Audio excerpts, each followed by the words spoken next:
Christ Jesus to one no glory to one what pen slam shoe ben reu baro ap lenga yasngi jengwan jong me to one glory Emmanuel to one ban penim ya kapurte Christ Jesus to one no glory to one what pen slam shoe to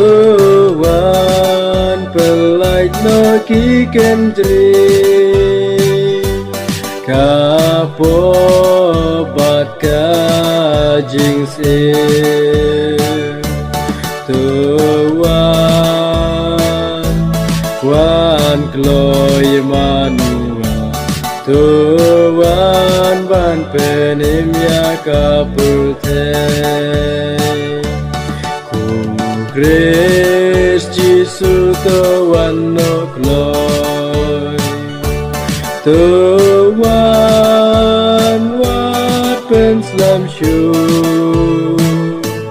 one rajing shai shaka purte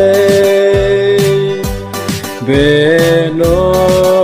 jing dum cha jingai to one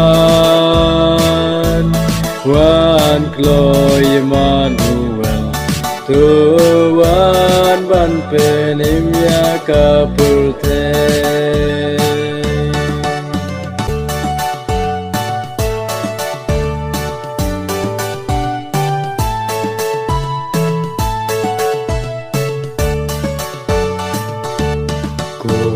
Christ Jesus to one no glory